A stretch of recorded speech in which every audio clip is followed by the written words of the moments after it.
This is the You, Me, and BTC podcast. Cryptocurrency decrypted. Welcome to episode 54. Earlier this week, a popular Bitcoin exchange, Bitstamp, lost about $5 million to a hacker.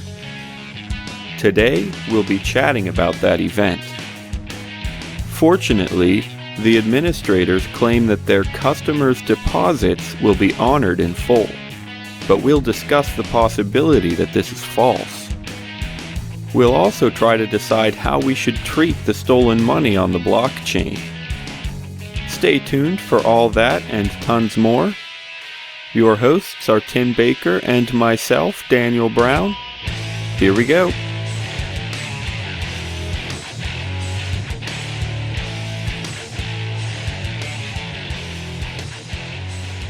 Hey everybody, welcome to the show today. Another episode of the You, Me, and BTC podcast. Thank you so much for joining us today. We're glad to have you. I am Daniel Brown, and I'm here with Timothy Baker. How's it going, Tim? It's going actually very, very well, Daniel. I'm very happy. Quite That's a few good. things are good. I'm glad you're happy, and I hope the audience is happy too. I hope everybody's having a good day today. We do, except it's like 11:51, so if you're still out there still working, we hope that's ending soon and there aren't people sitting in the restaurant waiting to get a pizza, like a gourmet pizza at 9:57 at night, 3 minutes before the place closes, and then sit there and eat their pizza and drink beer. See, that's why Tim's happy. He's happiest when he gets to complain the most. Actually, yes, because it gives me validation, because then I can say, oh, I actually work. Like, if I don't work and then I bitch about things, everyone tells me to shut up. Anyway, so before we jump into things today, we're going to be talking about this crazy Bitstamp hack, which is pretty terrible in a lot of ways, but it's also when you compare it to Mt. Gox. We're actually doing really, really well. I mean, the Bitcoin world is doing pretty great, so compared to the Mt. Gox failure. Anyway, before we jump into that, I just want to mention real quick that we have a new show, or a new special, at least a special series, that we just started last Saturday. It is from Jon Stewart. He couldn't be with us tonight, but it's his show, basically. It's called Bitcoin and the Arts, and I encourage you to check that out. Our first one went out last Saturday, and our schedule is supposed to be the first Saturday of every month. So it's Bitcoin and the Arts. He'll be talking about musicians who like Bitcoin. He'll be talking about, well, we actually did one segment before during our regular Thursday show, and that one was about an actual painting that was kind of connected to Bitcoin. So that's the kind of stuff he'll be talking about. He's an artist himself, a musician, so he knows what he's talking about. It's an awesome show. I'm hoping maybe he'll be able to get some guests in the future, artists to join him. I think that'd be pretty cool. So anyway, keep an eye out for that. Check out the one that's already out there, and I hope you enjoy it. Did you have a chance to listen to that one, Tim? No, I did not. Well, I probably had a chance, but I didn't. All right, well, hopefully you can eventually, and hopefully you enjoy it.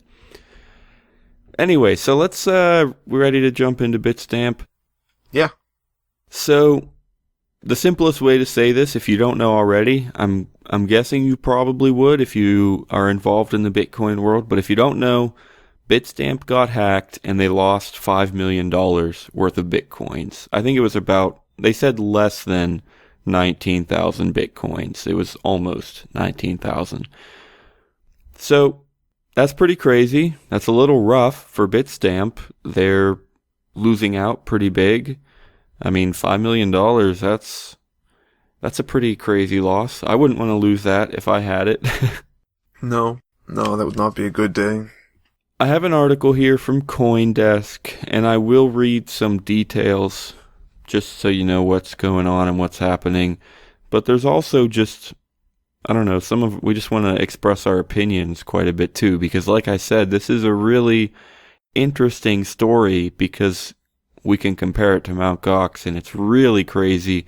It sends some really different messages, and I think they're good messages in a way. I mean, yeah, the hack is bad, but I think we can pull some good messages out of this. So I'll go ahead and just start reading a little bit from this CoinDesk article. This was published on January 5th, 2015. Bitstamp has released a new statement regarding the security of its website, admitting that it has lost less than 19,000 BTC, about 5.1 million at press time. The revelation follows the disclosure that Bitstamp's wallet system was compromised, prompting it to halt deposits and later shut down its platform entirely. According to the statement, an undisclosed number of wallets were compromised, and upon learning of the breach, the Bitstamp team issued warnings about deposits and moved to suspend operations. Bitstamp CEO, I'm not going to try and say his name, said that all other funds held by the Bitcoin exchange are secure in cold storage, stating this breach represents a small fraction of Bitstamp's total Bitcoin reserves, the overwhelming majority of which are held in secure offline cold storage systems. We would like to reassure all Bitstamp customers that their balances held prior to our temporary suspension of services will not be affected and will be honored in full. End quote. So that is kind of the core difference here. You know, when we look at Mt. Gox and look at this, that's the big difference. And I think it says a lot about Bitcoin and about Bitstamp and about Mt. Gox that this hack is covered. I don't really know the details. I don't know how much money they hold on a regular basis. I don't know how much of the money is theirs. I don't know how much of the money is their customers.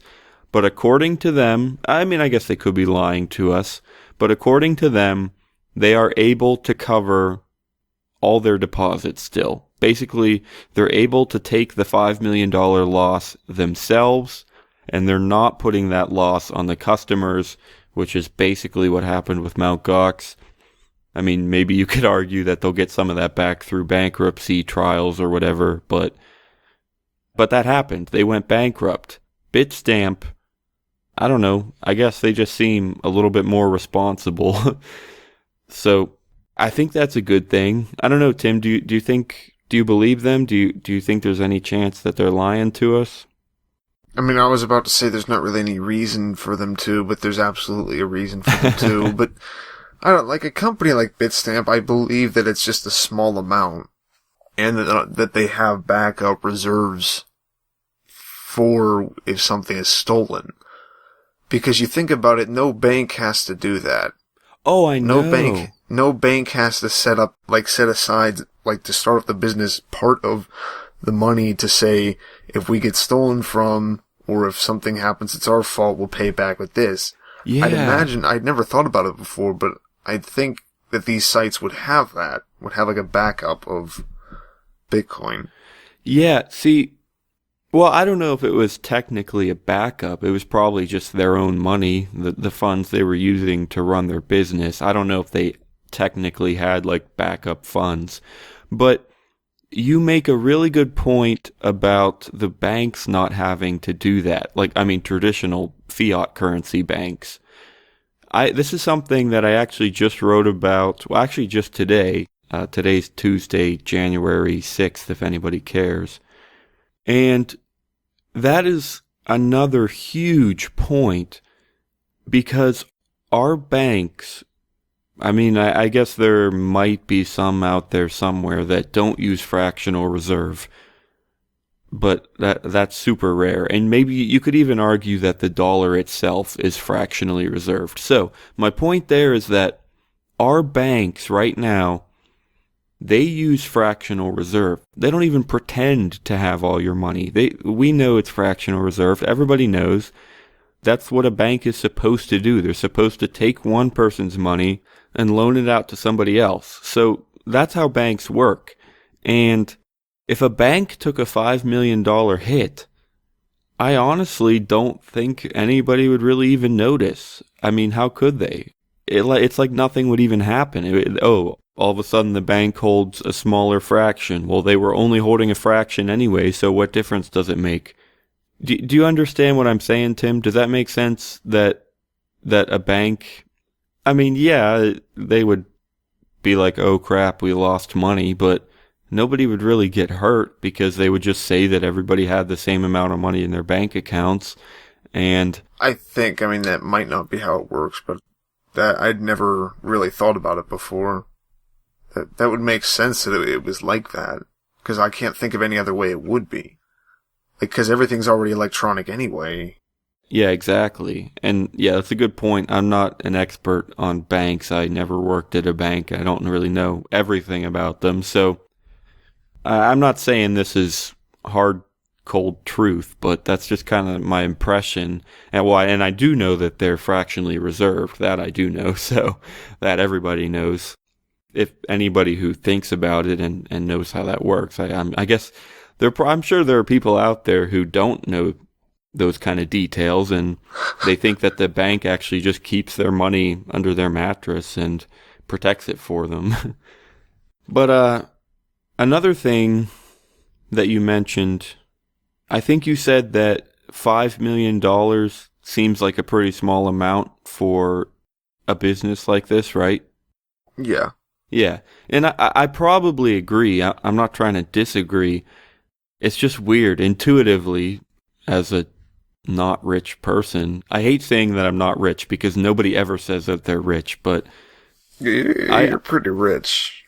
Well, I know that's what I'm saying, like, because in a lot of ways I am.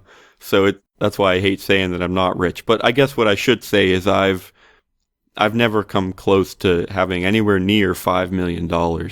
So intuitively, it's really hard to wrap your mind around and to agree with the fact that $5 million is not a big deal. But I think it is true for Bitstamp. Again, I don't know how much money they actually handle, but I think it is true that $5 million is probably a small portion of that. Because they said, the quote here says, the overwhelming majority of their money is held in secure offline storage systems. So, okay, let's play a little game here, Tim. How would you define an overwhelming majority, percentage-wise? Just what percent? I would say 75 to 80. Yeah. Well, is that being conservative? You saying on the low end, or you saying? No, I don't want to say on the low end, because obviously anything past it is, but like, I would say that that's being conservative, just thinking that, maybe it's not 60%. Because that's not an overwhelming. Okay, so let's call 60% the conservative number. I mean, I personally, the word overwhelming is a pretty strong word. So I would guess maybe like 90% would be an average number, but to be conservative, we'll call it. 90 is like, where does it start becoming overwhelming? Because obviously 90, anything after what you pick, anything higher is going to be overwhelming. That's true. So that's true. I still think it starts at like 75. Okay, but we're obviously arguing over something that doesn't matter at all. I know. We're just playing a guessing game here, so it's interesting. But yeah, I don't know. 70, 75% maybe. Which, okay, that'd be a pretty. If somebody lost 30% of their money, which would be the other side of 70%, if they had 70%, the overwhelming majority in cold storage, then that means they could have lost 30%, and that's pretty rough. I mean, that would be a lot. So, but that doesn't mean they can't handle it. Even if it was 30 or 40%, they might be able to handle it still. So, I don't know. It's pretty crazy to think about, and we certainly hope they're telling the truth. And I would say that we'll just have to see how things go. But the thing is, that doesn't really work with fractional reserve. Well, what I mean is, if they didn't have enough money to cover all their deposits, I don't think until something kind of drastic happened, or until they shut down, or unless everybody tried to get their money out at once, I'm not sure we would ever notice, right? The only way that we could notice, unless they were audited or something, the only way that we could notice if they were missing money is if everybody tried to withdraw at once, or if most people did, right? You mean in fractional reserve banking? Well, I mean in fractional reserve banking, and if Bitstamp was lying to us, and if they didn't have enough money to cover the deposits, that would be pretty much the same thing as fractional reserve. I don't know if it'd be fractional reserve, though, because it was caused not by them. It was caused by Well, right. It's not, I don't know if I would use the same term, but that would be basically what's happening is they have, say, 50 million. No, but it's not that it has nothing to do with there being a deficit in the bank. It has to do with a specific intention of doing something with the money. So you're saying, like, that's all I'm saying. It should be more like fraud or something? Well, I'm saying it doesn't make sense to call that fractional reserve banking. Okay, I think I know what you're saying. I think the only reason is because fractional reserve is kind of publicly known, it's understood, and people agree to have their money fractionally reserved, and they know that that's happening, but that's not true with Bitstamp, right? If they were lying to us.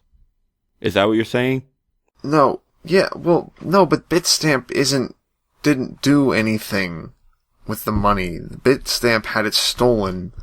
Versus... Okay, so you're saying the important difference is that Bitstamp wasn't loaning out the money and just keeping a portion of it in reserve. They had it stolen, which is completely different from loaning, right? Yeah, because fractional reserve banking, it's a banking technique. Right, okay. Not a result of however much is in their account. Yeah, I definitely, I know what you're saying. I agree there are some pretty important differences, but conceptually, that still is kind of what's happening is there's, say, $50 million worth of deposits. Like, that's how much everybody thinks they have in Bitstamp, all added up together. But, say 5 million got stolen, there's only 45 million that's actually in there, even though everybody thinks there's 50 million. So if they were lying to us, the amount that they would have in their reserves would only be a fraction of what the deposits all add up to. That's kind of what I mean. And so conceptually, there is this similarity there. And so I guess my point with that, well, I don't know. We kind of got off track there. I'm not completely sure what my point was, but I think I was just basically saying that it's possible Bitstamp's lying to us. It's possible that they don't have all the money that they say they have. And that, I guess what I was really trying to say was just that if that was true, we might not know, right? Because we wouldn't know until everybody tried to withdraw their money at once, right? And so if they were lying to us, it's possible that we won't know anytime soon. Do you think that's possible? That we won't know anytime soon? Yeah, like that we won't know that they're lying to us. We won't know that they only have $45 million instead of $50 million because nobody's going to try to withdraw $46 million in one day. Most likely not, unless everyone panics whenever it comes back online. But yeah, you're probably right, it probably isn't. So very well, they could be lying, they could be just trying to buy a few days to get together some stuff from business happening again, or I don't know. I mean, unless Bitstamp, like if they were showing like problems before and looked like they were having a bunch of issues with getting money together and then this happened and then they were like, no guys, we got the money, I might be a little bit more concerned. But because I haven't heard like a ton with them being really bad off, $5 million is not something that big to keep around for a bank or any business this size. I mean, they have to keep money around for lawsuits. Any business does. Right. Just for the fun of it, I want to bring up another possibility that we don't really know how likely it is, but I don't know. It's just fun to talk about, I guess. Do you think there's a chance that, well, obviously there's a chance anything's possible, and this certainly could happen, but what do you think? I don't know, just tell me what you think about this. If one of the administrators or a CEO, or I don't even know what they all would be called, but somebody pretty high ranking, maybe they were the ones who, they were an inside guy, they knew how things worked, and they knew, and see, this is kind of an attribute of Bitcoin, that somebody working there could steal that money and nobody would ever know it was them, because it just goes to a Bitcoin address and they have no idea who it is. So, do you have any thoughts on that? Do you think there's any chance that it could have been an employee, a high-ranking employee who maybe he didn't strictly have access to the funds, but he knew how things worked and he knew how he could get access to the funds? I mean, obviously there's a chance. I don't really see the point of bringing it up. All right. I mean, maybe I'm just being overly harsh right now, but Tim, do you think there's a chance that there's aliens that live on Mars? Yes. I also think there's a chance that those aliens on Mars are actually behind us technologically, but they somehow found a way to shoot a rocket here, and it was actually the aliens that stole the bitcoins out of Bitstamp. Tim, because they heard about bitcoins. They make entire TV shows and movies, and not even fictional, like actual documentaries about that stuff, which we don't really know, we can't really know at this time, but they still talk about it, right? Yeah. Oh, I love those documentaries that you're like, oh, you somehow tell yourself it's gonna answer it, but then all it does is no one will ever know. Urban legend documentaries are always cool to me. I don't know why, but yeah, I would say I would find them entertaining for sure. I mean, I used to listen to that show. We're getting way off topic now, but we are, and this is why no one talks to us. We'll roll with it for a minute or two, and then we'll get back on track. I was just going to say, I used to listen to that Coast to Coast AM show. It started at midnight because I had a pretty long drive, pretty late sometimes. And they talked about all kinds of stuff on there, but yeah, sometimes they would hit, conspiracy theories and aliens and stuff, and I certainly found it entertaining, but I can't say I ever really believed any of that, so that's just my take. I loved listening to it, but it's kind of a joke to me. You never know. Maybe I am a Martian who's been brainwashed to believe that he's a human. Okay, I've never heard that one. But or maybe I'm a Martian who's telling you that I've been brainwashed to believe that I'm a human because I don't want you to think that I'm a Martian. That might be it. All right, that was our full 2 minutes. We can't go any longer. That was all you. I know. Don't say we. Anyway, okay, so another thing, this is pretty interesting because we've been talking about this kind of for a while on the show now, and it's kind of become an important discussion for us. I guess I'll start at the beginning and I'll explain how this matters now. It was in episode 48, I just checked, it is episode 48, where we talked about whitelists and blacklists. And I don't want to describe the whole thing now because it's a really difficult conversation to have. There's some tough questions that came up and we still, at least I don't, maybe you have some answers that you feel confident about, Tim, but I'm still a little bit torn with these ideas.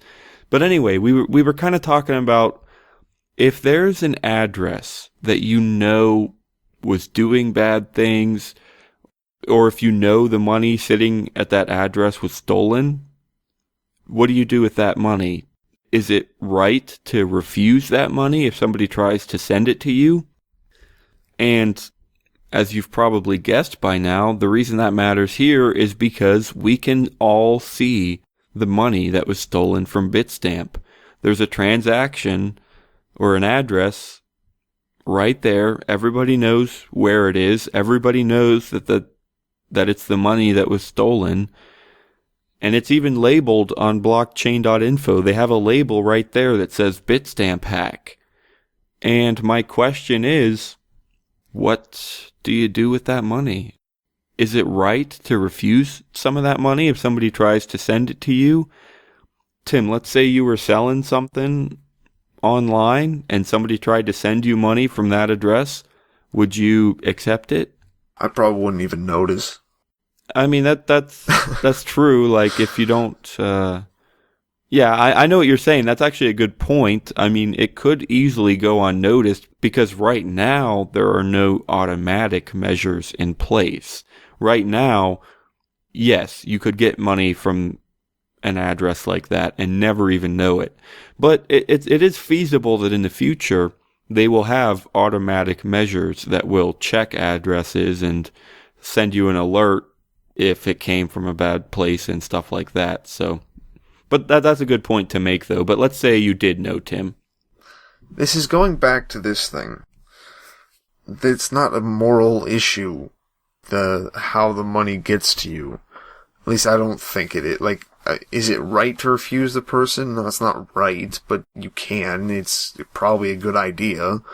And it's probably not a good idea to take the money, but that's not because it's wrong. It's because people who, they're not necessarily owed the money, but they do have somewhat of a claim. The people who have the money stolen from them probably shouldn't have this trouble. As long as Bitstamp's a good company, they will repay them. And then Bitstamp will go after this guy. Instead of having all these people who don't have money, Bitstamp should be paying them, giving them their money, and then they go after this guy. And it already says in the article that they're working with law enforcement as in the investigation of the hacking. Right. Tell me if you would agree with this then. I think this is what you're trying to say, and you tell me if it's right.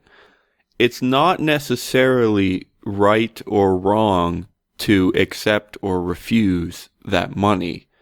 It's kind of a personal decision. You can do what you want, but your recommendation will be to refuse that money because it's your belief, which is kind of just an opinion. It could be right or wrong, but I think it's your belief, and it's probably my belief too, that the world would be a better place for everybody if we didn't accept this money, because we don't want to support people like that. And we want to send a message that says, hey, if you're going to steal money from people, I don't really want to deal with you.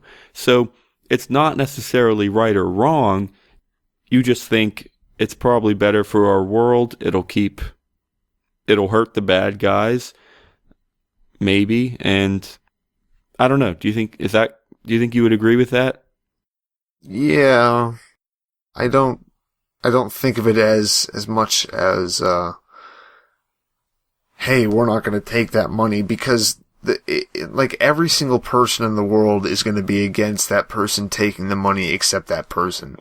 Everyone else is going to be like, no, you shouldn't do that. But if they were being offered money for their business, unless it's like $2 for a lighter or something. Right. They're going to be like, yeah, but guys, it's money.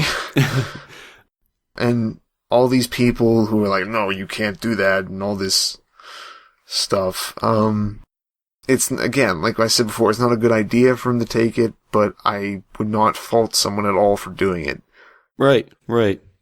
Because Bitstamp doesn't take that money back. Bitstamp should be taking the money from something that he has, or he shouldn't be paying back. I mean, obviously they always do something more, but it's like if someone steals your bike or something like that, or a car, and oh, great, they go to prison. That really helps you out if they smash it up a little bit.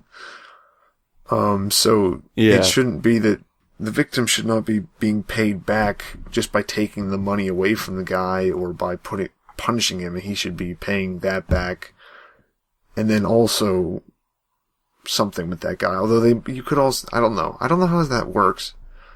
Like, what happens if, with all those credit card purchases that are made to other companies by people with fake credit cards? Right. I mean, I'm sure there are different kinds of contracts and agreements that cards can have. I think sometimes the bank, like Chase or whoever is issuing the credit card, I know sometimes they usually have pretty good fraud protection. You know, they'll say, if your card gets stolen, we'll cover you completely, and if somebody makes a purchase, we'll cancel it right away. Although it's possible that they pass the losses on to the merchant, to the person who accepted the credit card, especially depending on, you know, if they got a signature or not, or depending on how they handled the transaction. I'm sure sometimes they can pass the losses on to the merchant if they didn't verify the credit card correctly. But at the same time, I know a lot of times the banks and the card issuers, I know they have pretty good fraud protection sometimes, maybe not always. So I don't know how I guess that would be equivalent to Bitstamp covering the losses, right?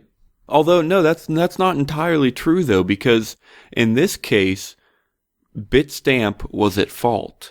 They didn't secure the funds correctly, and the funds got stolen.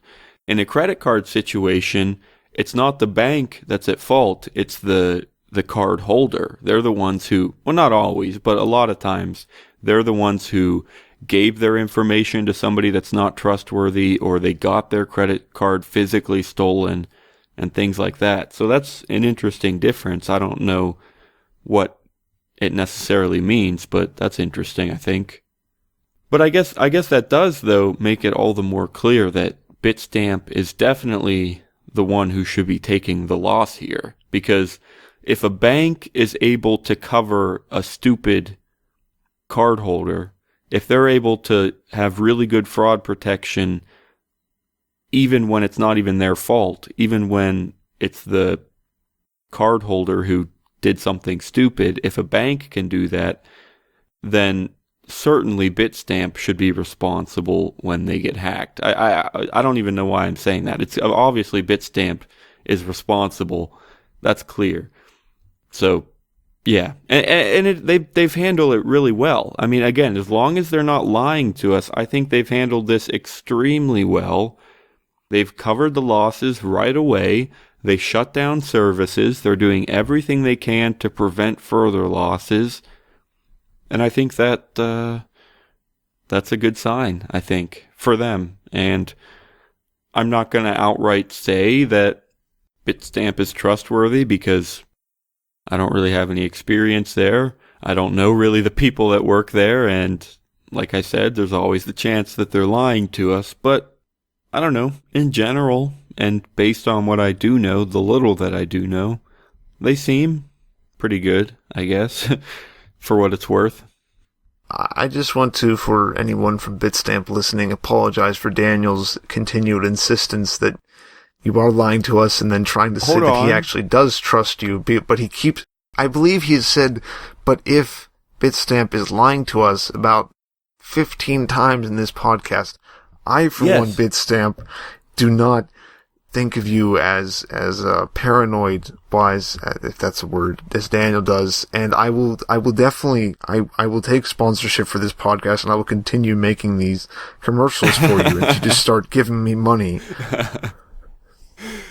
I said, if they are lying to us. I never insisted that they were lying to us, which is what you just said except I did. You said it for now the 16th time in this podcast. I said if. I did not insist that they were.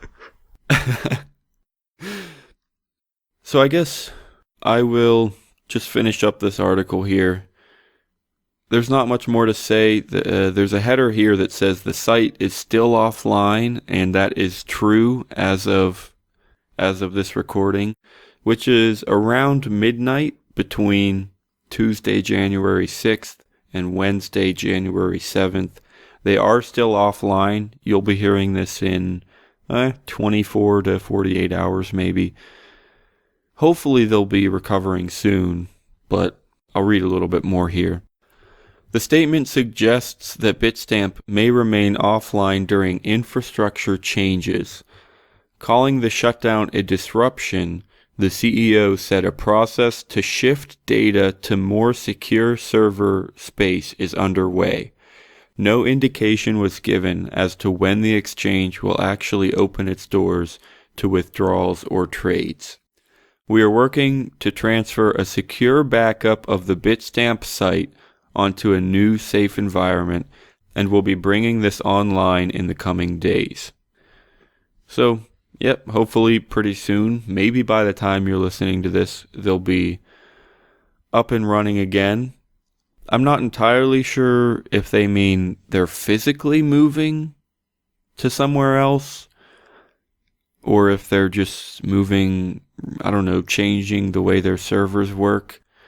I don't know, but they're moving data, they're shifting data, and supposedly it should be more secure. I don't mean to keep harping on Bitstamp. Like I said, I'm not harping on them. I'm saying if.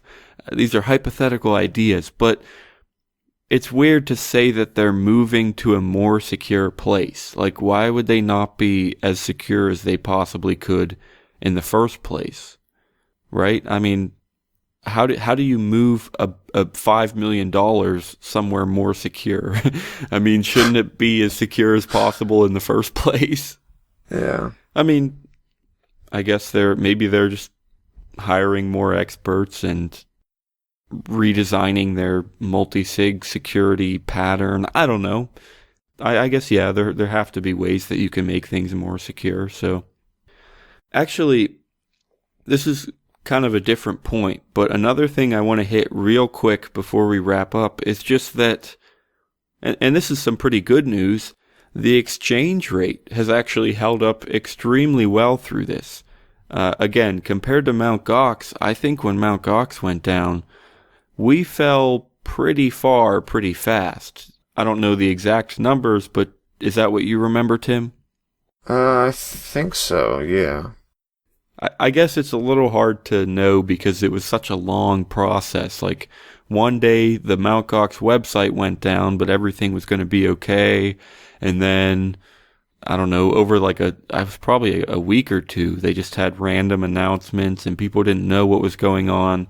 So, I don't know if there's a specific instant that we can say they went down and then the price collapsed. But as far as I can remember, over that period of time, the price fell pretty hard, and yeah, and it was rough, and it's honestly been falling ever since. But the good news here is that Bitstamp is suffering through this hack, and yeah, the price is low compared to a year ago, but in terms of the last 2 or 3 days, hasn't been doing too bad. I mean, maybe it dropped a little bit, but I don't think it's anything drastic, so I guess that's good news.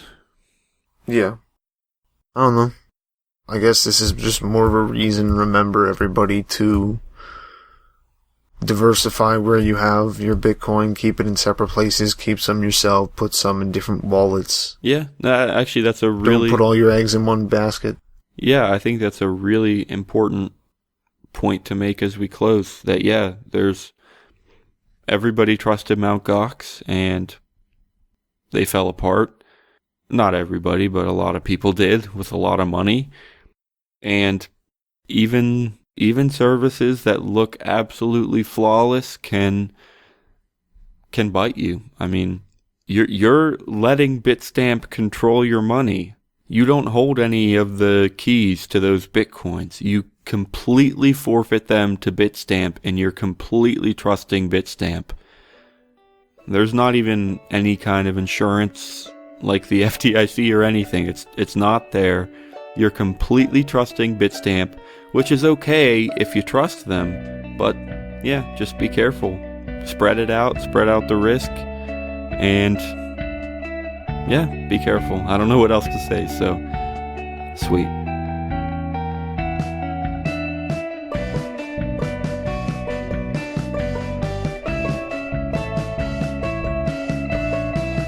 Thanks for listening to episode 54. All of the music in today's show was from Jon Stewart. Remember to check out YMB and btc.com and leave a comment on this episode, letting us know what you think of the Bitstamp hack. We'll see you next Thursday.